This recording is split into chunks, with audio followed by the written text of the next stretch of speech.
હે ભાઈ આ તે જોયું સુરતનો સ્કેમ થઈ ગયો. શેનો? મોટા મોટા ઇન્ફ્લુએન્સરોએ કીધું પેલા રોકાણ કરવા, બધાના પૈસા ડૂબી ગયા છે અત્યારે.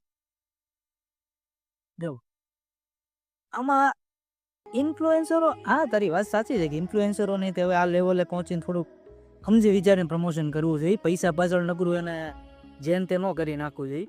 પણ આમાં છે ને સૌથી વધુ ભૂલ તો મને તો છે ને આપણી જ લાગે, સામાન્ય માણસો રીતે. કે એક હવે ઇન્ફ્લુએન્સર આવીને તમને એમ કહી દે, હવે 100 ઇન્ફ્લુએન્સર પર્ટિક્યુલર કોઈ ફિલ્ડમાંથી આવ્યો હોય, કોઈ કોમેડી કરીને કે કોઈ સારી એક્ટિંગ કરીને કે કોઈ ગરીબોની મદદ કરીને, હવે ઈ માણસને એની ફિલ્ડનું નોલેજ છે. હવે ઈ ઉઠીને તમને માઇક કહી દે કે ભાઈ તમારે આ જગ્યાએ ઇન્વેસ્ટમેન્ટ કરી નાખવાનું અને તમે તમારી જીવનભરની મૂડી ત્યાં નાખી દો, તમે ગાંડું કોણ? એના ઇન્ફ્લુએન્સરને કે ફરક નથી પડવાનો. ફરક તો આપણે જેવા માણસને પડશે ને, નોર્મલ માણસને. હે એટલે એ લોકોને, હા તમે મનોરંજન માટે જોવો, પણ એને એટલો બધો પછી આમ એડમાયર ન કરી લ્યો કે એ તમે આવું આંધળું ફોલો કરો એમ.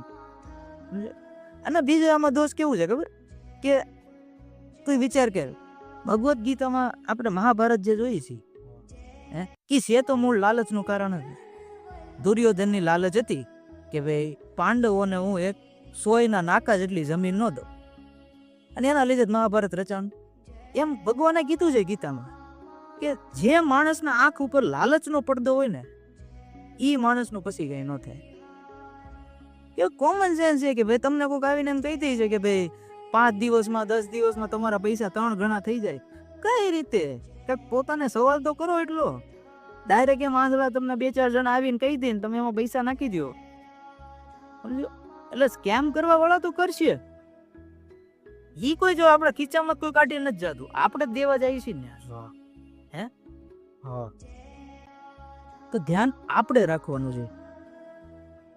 ને તમે જેને ફોલો કરતા હોય, જેને એડમાયર કરતા હોય ને કરો, પણ બધી વસ્તુમાં નહીં.